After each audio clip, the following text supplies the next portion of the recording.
Hey guys, welcome to my first full feature video on smoking.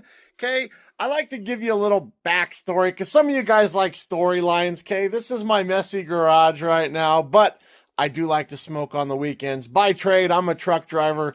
My wife works with special needs kids at the high school, and we just are trying to be healthy. So she's got me on a pretty much modified keto diet, and I've already lost 23 pounds. So everything I do today is going to be to prepare our lunches for the week. So today we got to make beef jerky, 8-pound bag of chicken wings, and then we're going to smoke a baby back rib so we can have some dinner tonight.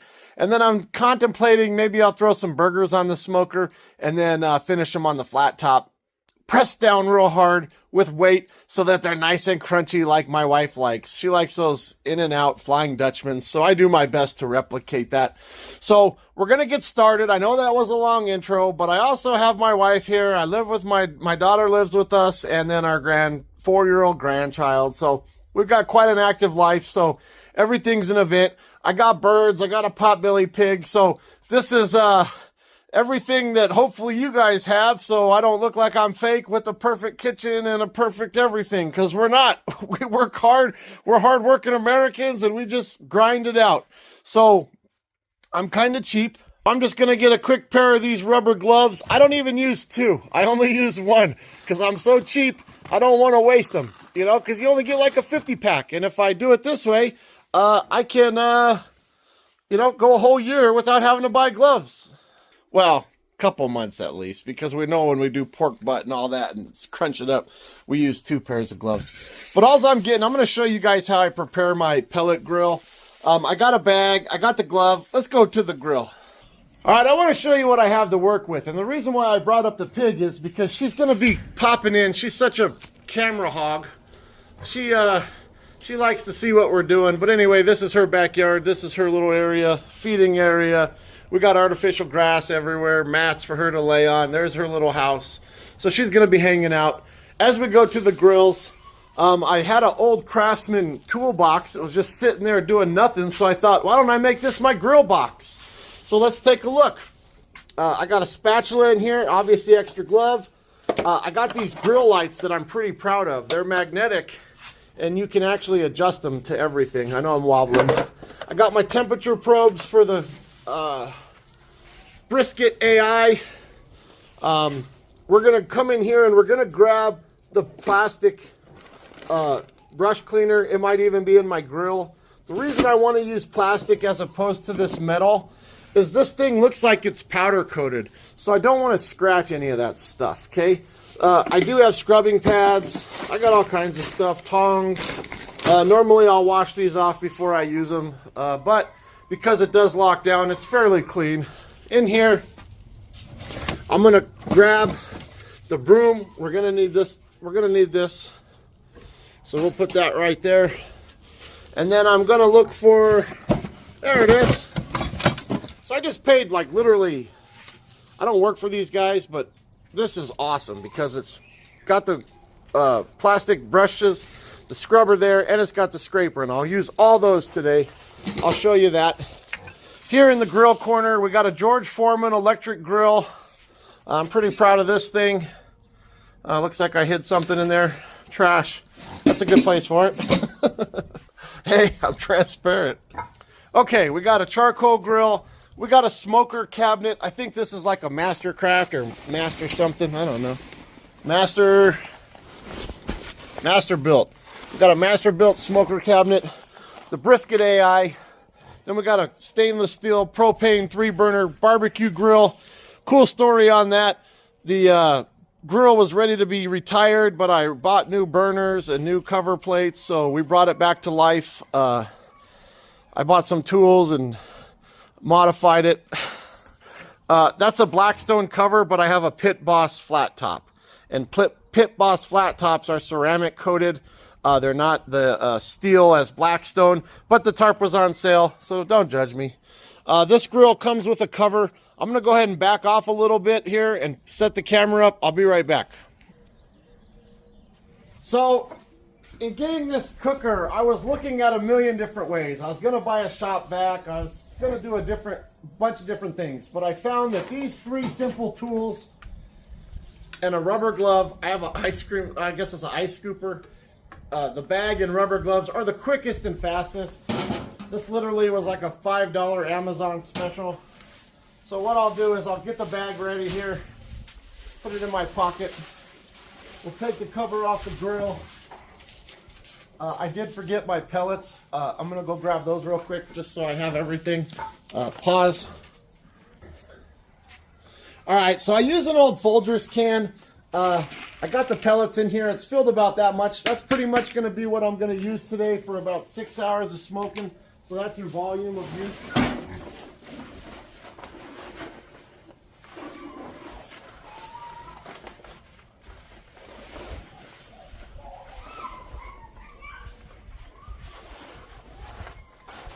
So most of the smoking I do is 225 for the meat, and then I do the beef jerky at 180. So I'm just gonna dump this in. I know from experience that as long as I'm above the grates here, these grates, this should last all day. I'll probably get one more to dump it. I don't like going heavy because I don't want anything crawling in there or attracting anything. Even though the lid closes, I'm still a creature of habit. As I get to this grill or smoker, what I like to do is just get a rough scrub off of the grates. Get all that old stuff from the last cook.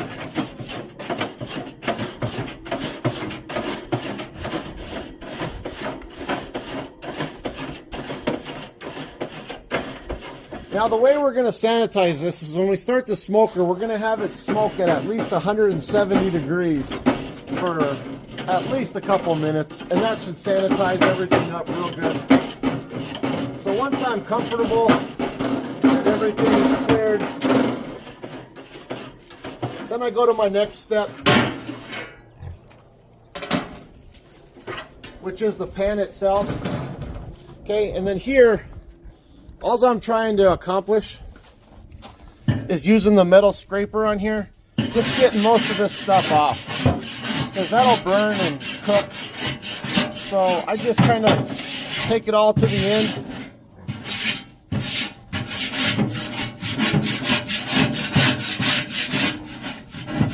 And then I'll have to lift this up, so pardon me for a second here as I'm going to back this up just so you guys can see a little bit more. A pig might bump the camera.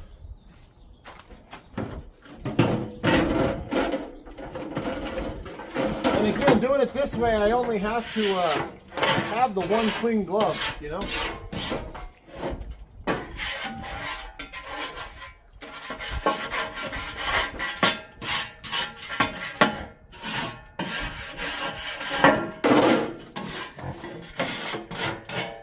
So this kind of slants at an angle and all the grease comes down to here. So I'm pretty satisfied with that. I can come in here with my finger and get all this out. That's no big deal. Okay. Then I can take this off, mix it in with the powder so it's not so wet. Now this is starting to get messy here. So here's where I come in with the broom. I just do a top sweep, get all that top smoke off. Okay, and then on this heat plate here, there's gonna be a lot of black soot. A lot of black soot likes to hide under this, and I'm gonna get all that off.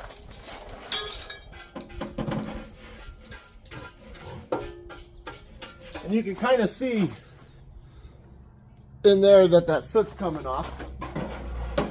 I'm keeping everything from dropping inside the heat plate there to the best of my ability. Okay. All right. Now to the meat and potatoes. And then this is just a real easy, again, I couldn't see needing a vacuum for this, because like those vacuums are like $100, man. And I just thought, what a waste of money. What, literally a waste of money. So I just scoop it up, sweep it. Okay, and then what I also do is I take my scooper that I got for my birthday, and I can clean out all the stuff that's in here. Okay, and I can dump that out. So give me a second. I'm just going to kind of do this one-handed. Again, I'm trying to show you everything. You're not going to see it all, but you'll see most of it.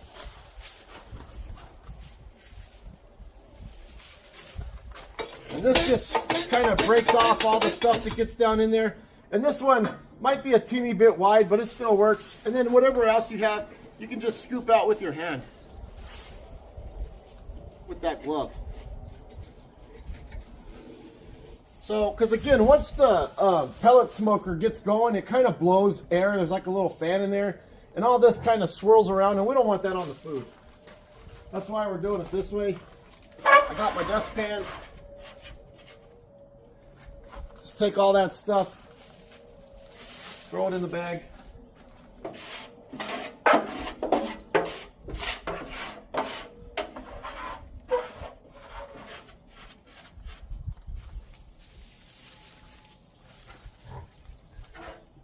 Okay, so here's the thing. If your family and friends got you something as a gift, make sure you use it. But I'm telling you, by the time you plug in the vacuum, suck everything up, roll the vacuum cord up, put the vacuum away. This way, just kind of knocked it all out at once. So we'll put this back in.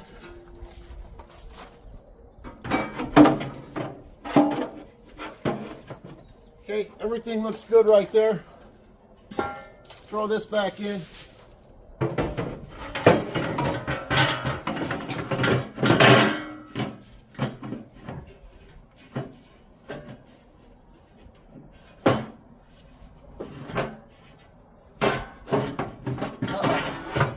I put that grill thing in backwards. Let me go. Let's see, something's not jiving. I think it goes the same direction both ways, but maybe not. There we go. That's what we're talking about.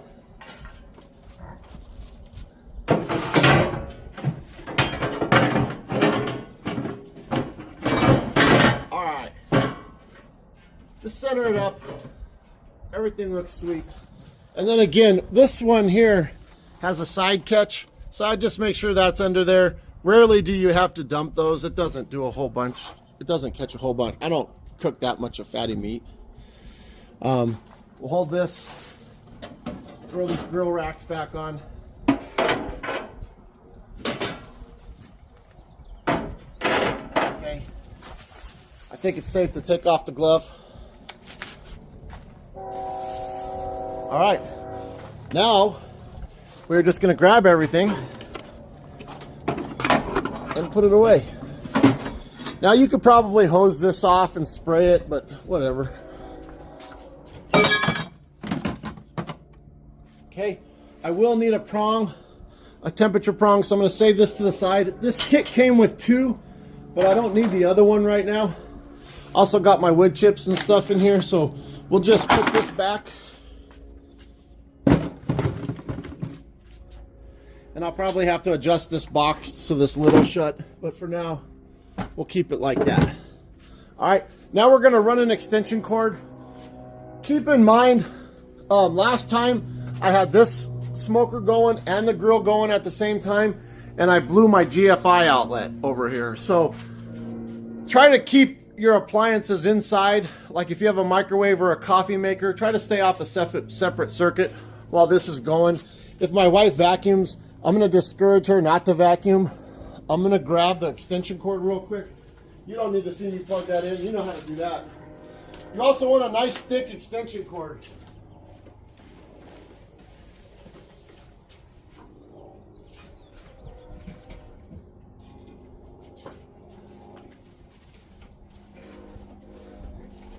Try not to use those really thin, crappy Christmas light ones. You want a 3-prong cord. So we're going to plug this in. All right, now the magic is going to happen. I'm going to take you guys with me. To power this up, there's a power button on the side here. Okay, and again, this is a Brisket AI smoker. You could probably have a Traeger or whatever. the idea here, seeing the grill is clean, you want to try to stay away from anything with a gap or a hole, because that's where the heat's going to come. The heat's going to come from all around where those gaps are. So as long as I stay on the metal plate, I'm good. But if you start putting meat in the corner here, it'll brown fast. It'll get black real fast. So the temperature control, its default setting is 180. We're going to kick it up to 225. We're going to select it. All right.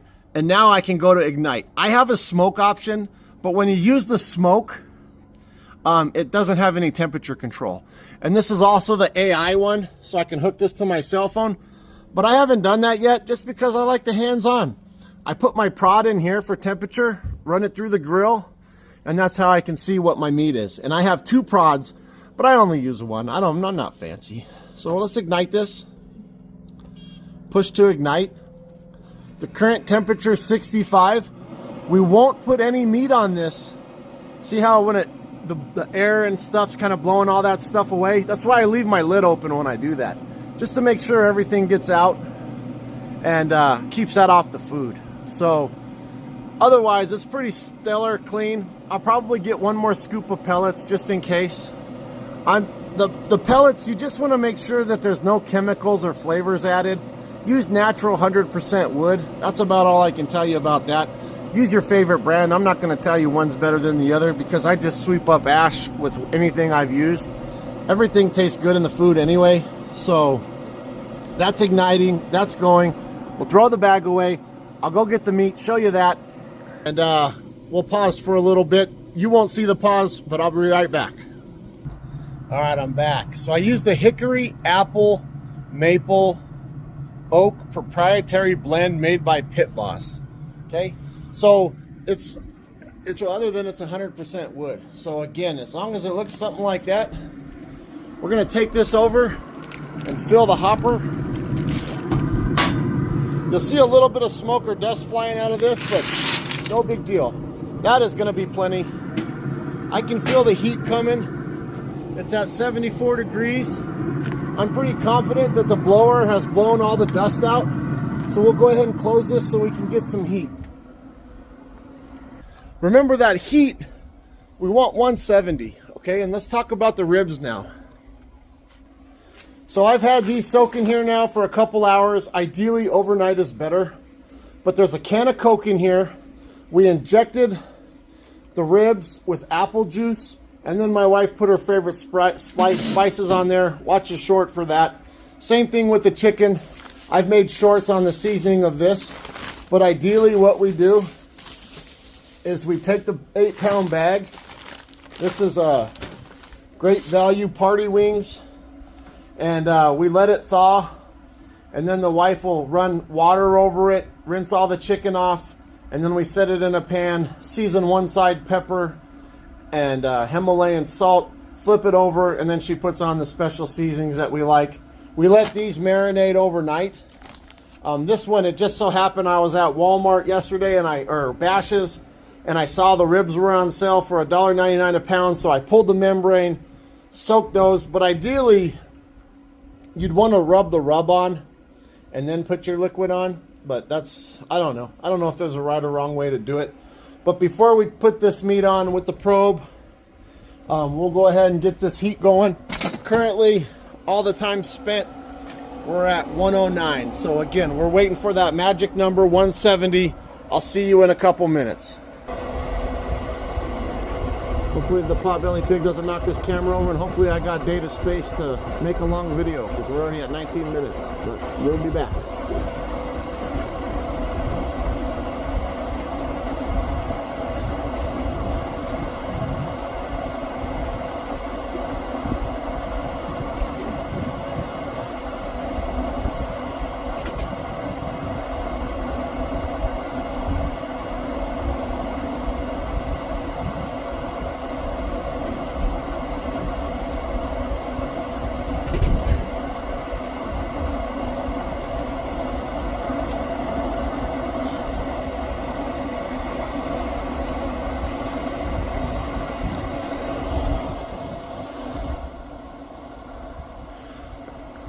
So I'm just a small-time channel. I'm not sponsored by anybody, but I like this Barbecue Monster marinade injector. The reason it's so cool is everything you need. So it's got all the needles that screw into the bottom. It's got the injector. It's all stainless steel, metal. It doesn't look like they chinced on quality one bit. Throw this over here.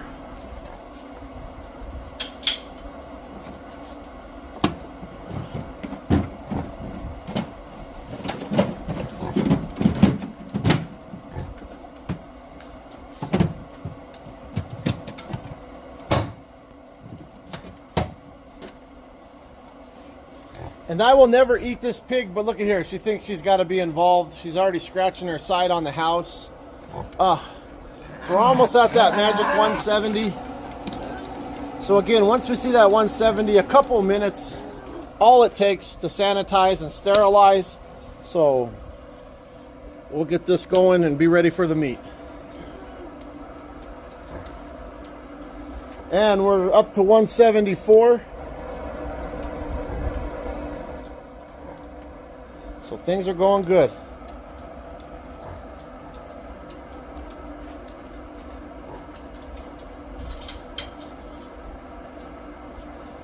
This temperature prong, it's just a little metal prong and a plug-in. So I mean, it goes pretty easy. We can get that going.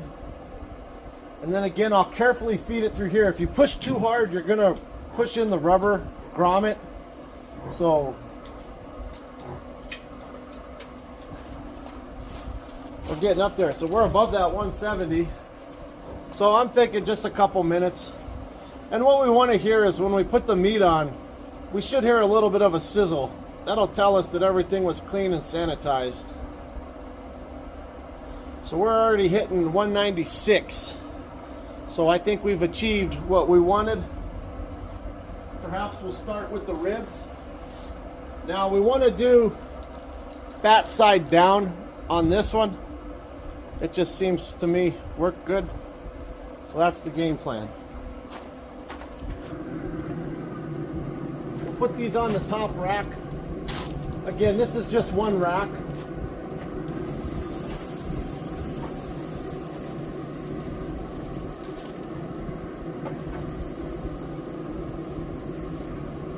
And plus it's high enough to where if I push it back, it's not gonna be in the temperature zone for burning.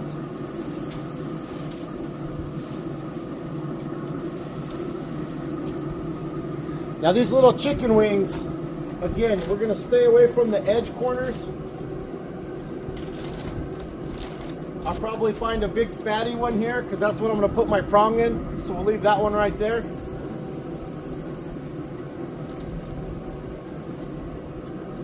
And you can see we got a nice, good coating of seasoning on these.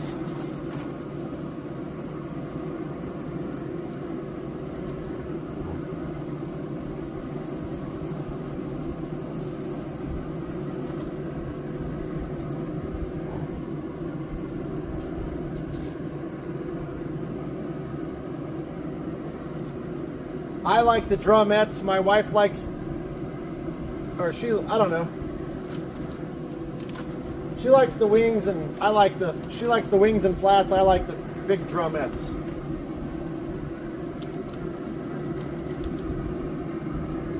Uh-oh. Luckily that fell, that's mine. We'll pray about that one.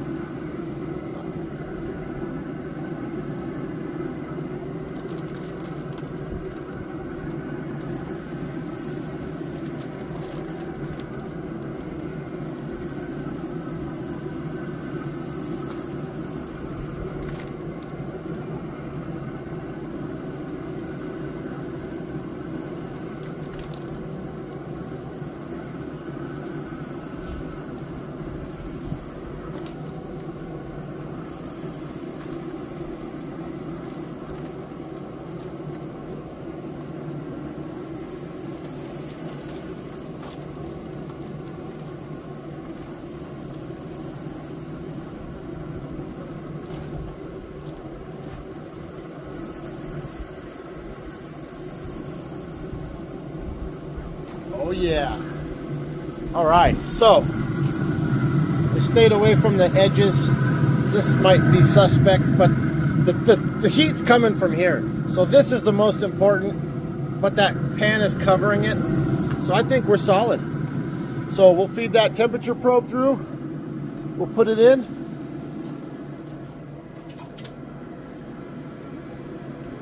And I don't even have to put it all the way, well, I guess I will.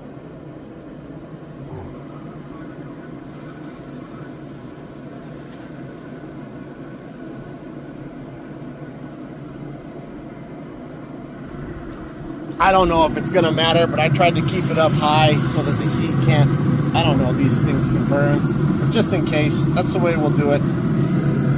When this is 165 degrees, we should be golden. And again, this, we like well done ribs, but 170 should be the number there. So I have another digital probe that I'll use, but for there you have it.